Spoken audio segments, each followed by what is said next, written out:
When I was young, a little girl, I didn't know where to go.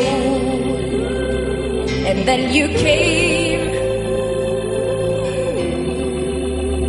and showed me love.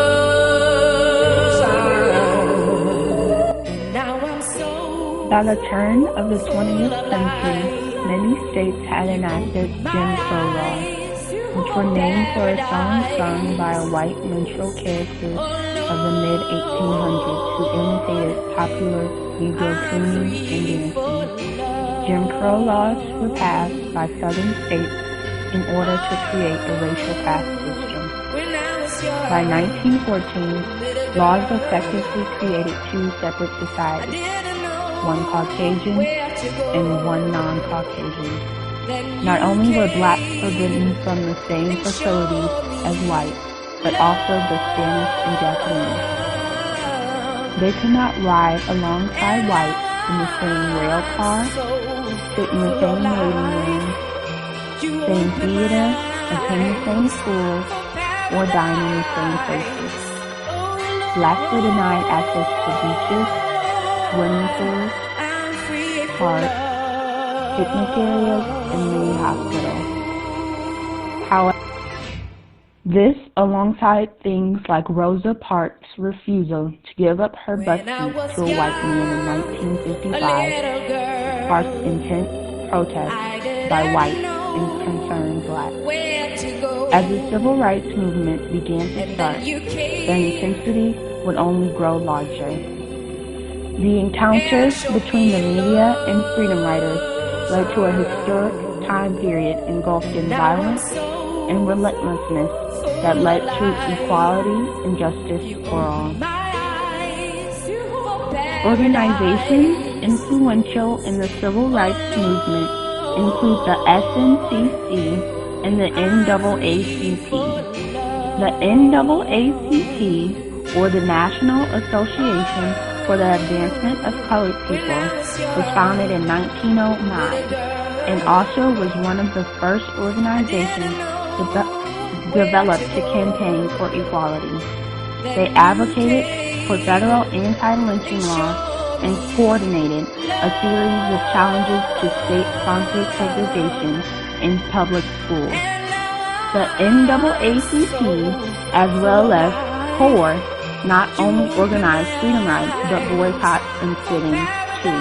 SNCC, or Student Nonviolent Coordinating Committee, spread the idea of reserve segregation by staging a sit-in at Woodworth. February 13th was our first sit-in Nashville. On this sit-in, we had about 130 kids. I think on this day, many of us didn't realize just how important our movement would grow to be. The targets of the Nashville students were the lunch counters at the city's two largest department stores and 4 variety stores. And for the first time, the community was confronted with Negroes in places where they had never been. You go to a counter.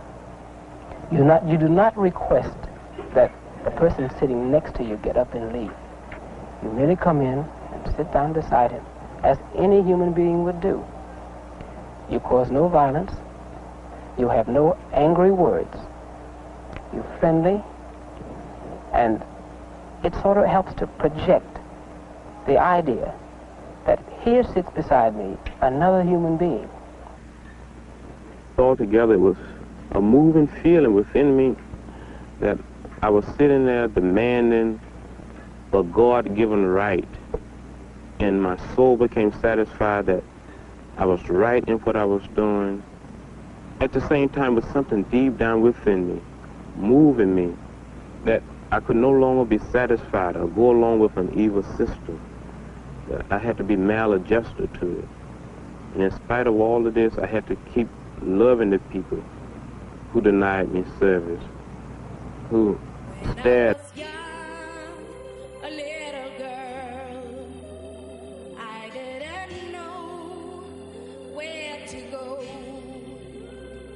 And then you came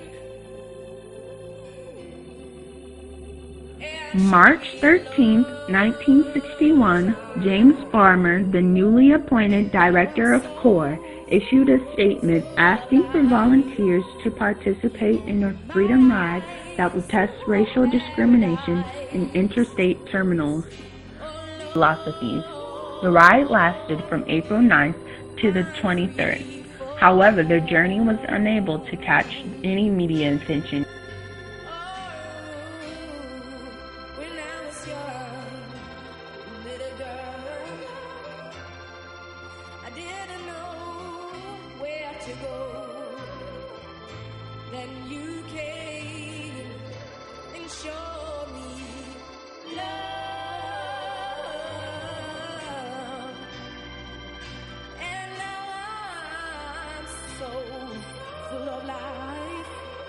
You opened my eyes for paradise. During the Journey of Reconciliation in 1961, 6 white volunteers and 8 black volunteers set out for the same cities as before. They not only planned to go against segregation laws on buses, but also in waiting rooms, restrooms, and terminal restaurants. I didn't know where to go, and then you came and showed Police and firefighters were ordered to use a variety of techniques to prevent the Freedom Riders, including fire hoses, cattle prods, and police dogs. Freedom Riders met greater brutality from law enforcement personnel there than they ever encountered before. The police and firefighters were supported in their actions by local judges prohibiting protest marches. Segregation must be stopped. It must be broken down. Those of us who are on the Freedom Ride, who will continue the Freedom Ride, I'm not sure that I'll be able to, but we're going on to New Orleans, no matter what happens. We're dedicated to this. We'll take hitting, we'll take beating. We're willing to accept death. But we're going to keep coming until we can ride from anywhere in the South to any place else in the South without anybody making any comments, just as American citizens. when I was young. The terrible events that occurred that day, as well as the callous indifference of the Alabama government, made that Freedom Ride front page news. Banners, headlines, and newspapers displayed the burning and bloodshed which played up the white South's blatant and cruel defiance of the law, after being severely beaten, but did not prompt them to change their commitment to nonviolence. The photographs of Jim's words after the riots were published nationwide in Time, Life, and Associated Press newspapers. This allowed writers to observe the attention they got and further their fight for racial equality. Freedom Riders emphasized the strong need to put a stop to violence by capitalizing on the attention from police brutality.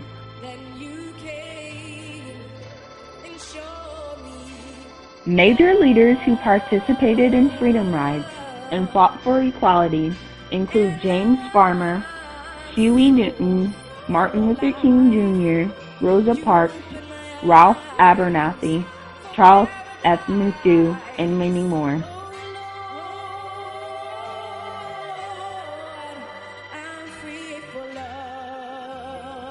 Throughout the 1960s, bus riding Freedom Riders, marchers, boycotters, and other protesters continued their crusade for freedom and were met with fierce resistance. Riots, bombings, beatings, and shootings were common as growing thousands of civil rights protesters marched throughout the South and in many cases the North as well.